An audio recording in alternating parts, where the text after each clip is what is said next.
Hello, I'm Vivian McGrath from vivianmcgrath.com, and in this video I'm going to be talking about the fatal flaw with dating advice, dating apps, dating gurus. Because so many of us well, not me, I've been married for 31 years, but so many of you are going about dating the wrong way. And this is why. You know, all these dating apps and dating gurus and God knows what say to you, list all the qualities that you want in your perfect partner. Do you want them to have a good sense of humor? What type of humor do you want? Do you want them to be professional, educated or not? Do you want them to have blonde hair, brown hair, whatever, blah, blah, blah, blah, blah. And they get you to list all these things. Now, that is going about dating from the perspective of them, the other person. And that's where you go wrong. Because how many of you have thought, this is my ideal partner? You go on a date, you think it's the ideal partner, and lo and behold, it's another narcissist in just a different type of wrapping. But the playbook is exactly the same. You go on that date, they start being rude to waiters, they start making sort of jokes that have a little bit of a barb to them that slightly puts you down. You feel a little bit uncomfortable by how forward they're being in the first few weeks, and they start love bombing you and doing all those things that are the red flags and the warning signs that this person is no good for you. How many of you keep doing that, even though you have your ideal partner in mind? I've had quite a number of you say that to me.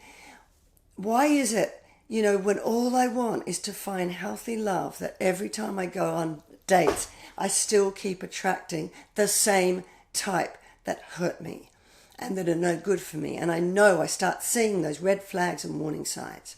Okay? Now, if that's you, you have to go about it a different way. Forget about them. You want to go at it from you. You need to become the exact type of person that you want to attract. I'll say that again. You need to become the exact person that you want to attract. Because like attracts like. And I really mean that. If you want to attract, keep attracting the sort of guys or girls that hurt you, abuse you, treat you with disrespect, and don't treat you as though you're lovable, then you need to build your sense of self-worth, your sense of self-esteem. You need to be able to build strong boundaries.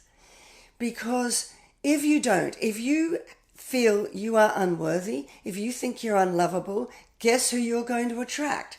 Somebody who treats you as unworthy and unlovable. Someone who treats you as worthless, treats you badly, disrespects you.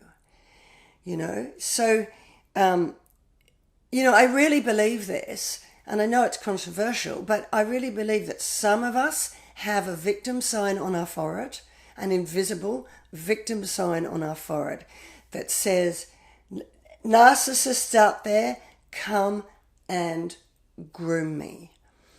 And other people don't, and they repel them. Why do you think? How many of you get envious of your friends who always seem to only attract the nice guys or girls? And you think, well, what am I doing wrong? What is it about me? I've had a lot of you say that to me. Why can they get the nice ones all the time and I seem to repel them? I only get the bad ones. Do you feel like that? Do you feel like you always try and be the perfect girlfriend, but then you always attract the same type and you go into abusive relationships over and over and over again? Well, narcissists are brilliant at detecting those with weak self-esteem, weak sense of self-worth, who have very weak boundaries. And what do? They are attracted like a moth to honey. And then, is that right? Moth to a flame? What's attracted to the honey? Bees to honey. But that doesn't make sense because bees make honey. Anyway, whatever. You know what I'm talking about. So they are like moths to a flame. They will spot in you that invisible victim sign on your forehead, and then they'll go, great, this person is an easy target, easy prey, because they're low in self-esteem, they're low in self-worth, they're low in confidence, and their boundaries are weak. I can start grooming them because that's what they do. And grooming them in a sense that they test your boundaries, and when your boundaries fall down, they push again, they test another one, then they test another one, and then they test another one. Now, if you become the person that you want to attract, if your boundaries are strong, your self-worth is strong, then you know what? Those narcissistic types are going to know that there's no point trying it on with you. And they run a mile and go for the ones who they can see have the chink in their armor and those weaknesses. So if you become like that, you're going to attract a different type of guy or girl. Someone who treats you as worthy. Someone who treats you kindly and with respect. The other thing about when you date from the perspective of the other person,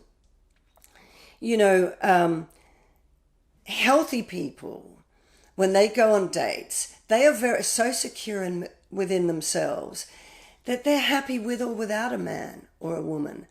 They don't need that person to complete them and make them happy. So they go on a date thinking, are you good enough for me or not? Do you reach my standards and my core values? Are you good enough for me, and do you meet those standards that is acceptable to me? Whereas if you go about it the other way, you go into a date insecurely thinking, are they the one for me? Do they think I'm attractive? Did he say that because he likes me or not? It's really insecure. You're focused on them and not you. Are you like that when you're in dates? Do you project onto them and think, why did he say that? Why did he do that? Does he like me? Are they the one this time? This time, are they going to be different?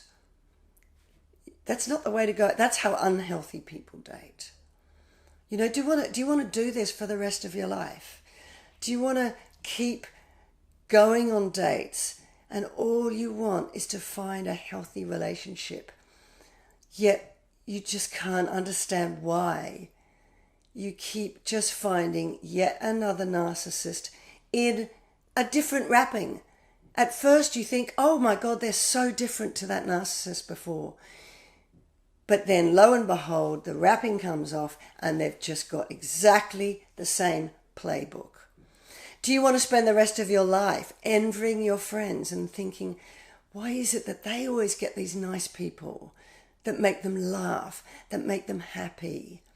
Do you want to spend the rest of your life, actually avoiding dating because you're so afraid now you're going to keep attracting the same type over and over again and isolating yourself away and thinking, well, it's too late for me, I'm never going to find love? Do you want to keep being like that? Because so many of you are, because you write to me and tell me. You say, I really fear I'm going to end up alone or lonely, because even when I'm in a relationship, if it's with an abusive sort of person, I end up alone, even if I'm in the same bed with that person. I'm the loneliest I've ever been. So go about it the other way, you need to really go at it from the perspective of you, not what all the dating gurus and apps and whatevers tell you, that you need to list all these qualities. Look, there's nothing wrong with that, okay? And I do tell people to do that myself. But that's not enough. If you have an idea of who that person is, based on your values and what you think's good enough for you, that's fine. But you don't want to have it as a checklist and you're just at the date thinking, oh, are they that or are they not? Are they going to be the dream one? Are they going to be the one who finally is kind to me because nobody else before has been? Then you're going about it the wrong way. So I hope that's helped. If it has, please click the like button and ring the bell if you're on YouTube to make sure my videos get to the top of your inbox. Subscribe and share it with anyone that you think this might help.